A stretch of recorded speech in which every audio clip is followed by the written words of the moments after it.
Dolphins, Ravens. A couple of teams coming off of very, very ugly week 1 wins, with hopefully a fresh chance to not suck so much most of the time on offense. But, right, Dolphins first. So, like I said, week 1, they just did not look very good. They happened to be playing against an even worse offense for most of the time. And they did have, of course, the talented wide receiver that ended up carrying them through that game. They did lose starting right tackle, Austin Jackson. We'll talk about if that even matters or not. But their defense did play very well, obviously, which we'll talk about. And that's against this Ravens team and Ravens defense, who did absolutely smack and destroy a Joe Flacco-led Jets team, which is just about the easiest thing you could do in the entirety of the game of football. So how did the Dolphins match up in this one on offense? Well, like I said, first, up front, they do lose Austin Jackson.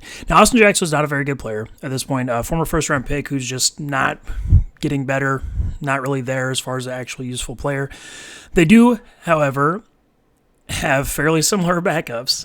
If that's a good or bad thing, it's a bad thing. But Greg Little, actually pretty similar, former higher pick that was pretty highly thought of, especially in college, who just does not have the play strength or the ability to consistently stick with people.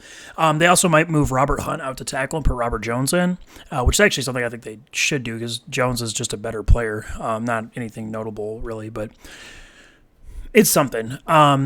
This Ravens defense is hurting really bad at corner. So Marlon Humphrey and Marcus Peters, if healthy, are of course amazing, but both guys pretty limited. I'm not convinced either of them are going to play in this game.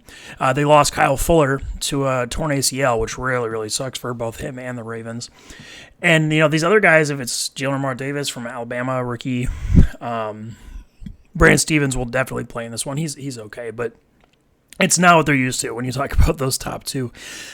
However, this Ravens team did show that they made a lot of smart signings and draft picks in the front seven and the rest of the middle of the field throughout the last couple of years. Justin Madubuike was one of the best defensive players in football in week 1. It was absolutely incredible.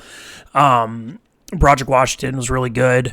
Kyle Hamilton ended up having no problems. Granted, he wasn't really tested at all. And Justin Houston, Patrick Queen both looked really good as well. But yeah, so can this Dolphins offense move the ball? Can they run the ball? Well, no. The Jets, with a better offensive line and better scheme, struggled mightily generally to do that. Now, they did have a couple big plays created by Michael Carter, and they're actually reasonable tackles at times. But here, I really don't see that happening. On the interior, while Connor Williams has some strengths at times, this Ravens front is just so much better and stronger between Madubuike, I mentioned earlier, Michael Pierce at nose tackle, Calais Campbell still really, really good veteran. It's really hard for them to get any traction up front.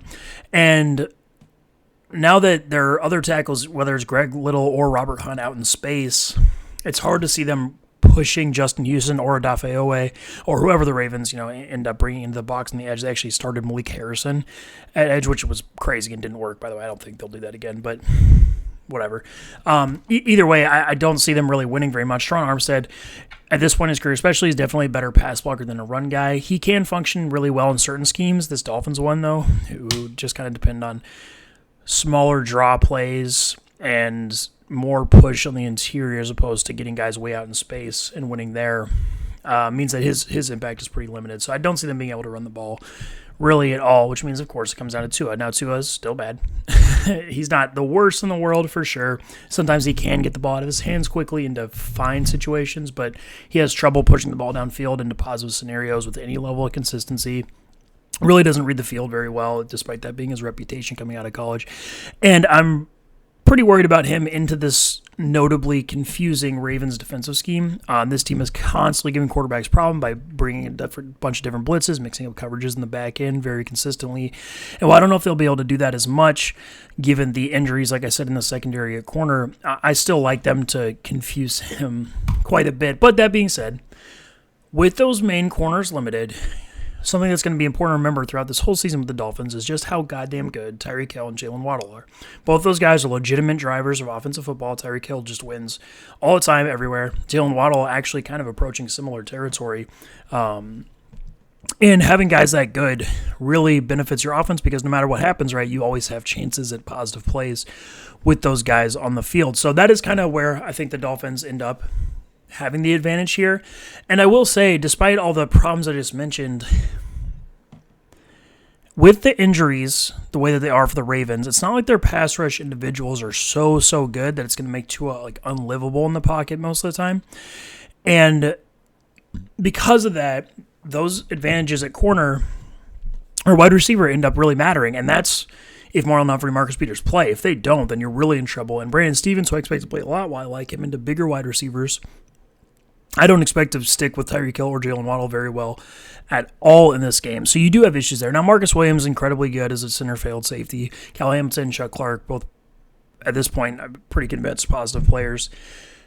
Which does limit this Dolphins ceiling overall for sure, but I still have them at 14 to 21 points because, like I said, those receivers are just so good, and with the Ravens' injuries the way that they are, I'm concerned. So then you talk about this Ravens offense and this Dolphins defense. Well, this Ravens offense, like I mentioned, did not play very well against the Jets. They just, because of the Jets' offense, they had so many chances to score that eventually, with the talent of Lamar Jackson and with John Harbaugh coaching, you get somewhere. But it really wasn't very far compared to what it should have been. And the Dolphins defense played awesome. Granted, the Patriots offense was horrible by itself, but part of that was caused by the Dolphins still maintaining a lot of what they did under like Brian Flores and stuff, where it's a lot of smart, intelligent, defensive schematic stuff as far as putting guys in a bunch of different situations in which they can actually win, mixing up coverages very consistently, putting playmakers in positions to make plays and not just stand, 30 yards down the field doing nothing. And a lot of that still happens here, which I do like. Now, first, of course, can the Ravens run the ball? Now, this is a lot more important for them than it is for most other teams. And I got to say, the Ravens are going through injury issues of their own. Ronnie Stanley, I don't think he's going to play in this one for sure. Juwan James, who was his replacement, ended up tearing his Achilles, I believe, and is out for the season. So now you're going back to Patrick Mekari, who has started quite a few games for this Ravens team and been okay, but he's not like a positive player, more just like you're not completely screwed with him in the game as a backup. Tyler Linderbaum was not good in week one against the Jets. Now, granted, Quentin Williams is one of the best defensive tackles in the league. He's really, really, really good. And that's a tough first matchup, but it's not like the Dolphins are slouches in that area, which we'll talk about. And then Zeitler and Ben Powers, for as much as they can push in the running game at times, are still not particularly great laterally. They can get shed by good players with some consistency, especially Powers. And Morgan Moses is just such a whatever player as a run blocker, especially, that it's kind of tough to see because this Dolphins front seven is still really good and really strong against the run. Raekwon Davis is a really good nose tackle, a fucking huge guy who actually has some athleticism to use his size to eat space. Christian Wilkins is kind of questionable to play in this game, but is in the NFL because of his run defense abilities at this point. John Jenkins is a reasonable backup. Zach Seiler can do a lot of work there. Melvin Ingram was awesome in week one as an edge run defender. Jalen Phillips and Andrew Van Hinkle have shown the ability to do that too. And while none of these guys are necessarily incredibly good by themselves, I think they overall play run defense really well and are going to be able to stand up to the Ravens here to a point.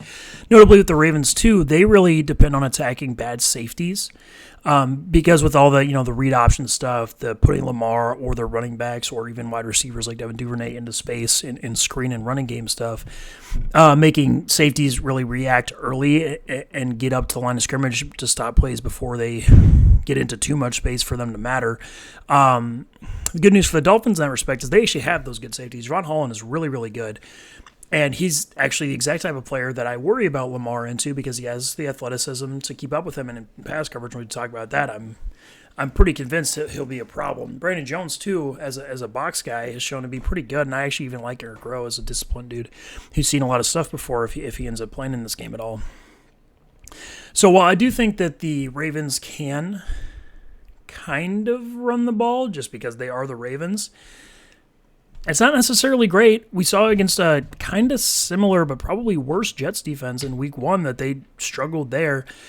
And I'm not totally convinced there's a lot to eat up here for the Ravens rushing attack. So then you talk about Lamar Jackson through the air, and this Dolphins defense again is still pretty good there. There is real pass rush, like I mentioned. Linderbaum vulnerable, especially to like Zach Seiler. I'm worried about. Even Raekwon Davis is a pass rusher, kind of worried about in this game. These other guys, I don't know who is sticking to Melvin Ingram and Emmanuel Ogbah. Those are both really good players. And while the Dolphins do like any individual crazy winner, they're really good about blitzing and creating advantages for the players that they do have. So I think there is going to be some real pass rush in this game if the Ravens do have true dropbacks. And at receiver, they just don't win very much. If Xavier Howard especially ends up following Rashad Bateman's like fine. But he's not super impressive as far as a guy who creates a lot of separation. Xavier Howard's so good that I don't think you would beat him with that much consistency. And the Dolphins have shown that they will shadow guys across the field. And there are other dudes, Devin Duvernay did catch 2 touchdowns last week, but they were kind of broken plays or I'm not going to say lucky, they were good catches, but there wasn't a ton of repeatability in them. And he's not a guy that really gets that open either. James Prochet might not even play in this game. Demarcus Robinson is just whatever. And so while the other Dolphins corners can be hurt by teams that really actually attack that position, in this game, Keon Crossan and Kader Kohu actually played okay as a rookie last week and not that many snaps. And, of course, Nick Needham, who I should mention, is a really good player. Keep up pretty well, so it's not like you have a lot there. So then you talk about the Ravens with their tight ends, which they attack a lot. Obviously, Mark Andrews and even Isaiah Likely, who they ended up including a lot in their offense in Week 1, who looked okay. I think he actually will end up being pretty good. But the Dolphins can kind of keep up with them. Javon Holm, like I said, is an awesome player who I expect to really, really be important in this game. Brandon Jones has shown at least enough in coverage that I'm not scared of him being on the field. Jerome Baker does have the athleticism to a point. So while Mark Andrews is still useful, it's not like the Ravens have really notable options to drive the ball down the field through the air. And like I said, Lamar Jackson, the way that he processes defenses, where he's really, really looking through deep seams first, and up and down the middle of the field before he even starts to look outside the numbers, really. Having good safety play limits him, and that's just been the case his whole career. That's kind of the one way that you get him to not get into the 20s, which is normally his floor, kind of one of the highest floor quarterbacks in the league as far as scoring goes. You just look at his career box scores. The Dolphins kind of have what they need. So I do think the Ravens will still get just because into the upper teens and or low 20s, just because Lamar Jackson is kind of that dude. He, because of his rushing and big playability, it's really hard to keep them over the full course of a game from getting to 20. It just rarely happens unless you're really, really good defensively. So I do still like the Ravens a little bit just because of that. But there are real issues in this game. And actually, despite me having a slightly higher points range for the Ravens as compared to the Dolphins, I think the Dolphins are going to win this game. I like the way that their defense matches up, like I mentioned. And while the Dolphins' offense does scare me to a point with the consistency, Tyreek Hill and Jalen Waddle are so good. And it's really, a lot of this comes down to the Ravens' injuries, to be honest with you. But injuries are a real part of the NFL, so I do like the Dolphins to win this game. As far as betting goes, whatever. Whenever you're talking about question mark injuries, it's not like all these guys are declared out. It's just like, well, we don't know yet. I don't like to fuck with that. The over-under is a little high to me, 44.5. I do like the under there, but I'm not crazy about it.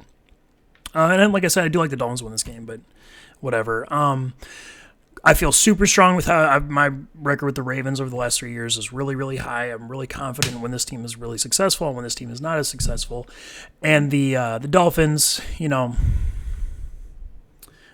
1, I really was confident in that Patriots game, which ended up being pretty much exactly how I expected it to go. But we'll see. I'm not super crazy about where I'm at with Tua. But, yeah, I do like the Dolphins to win this game for sure, although with the injury caveat.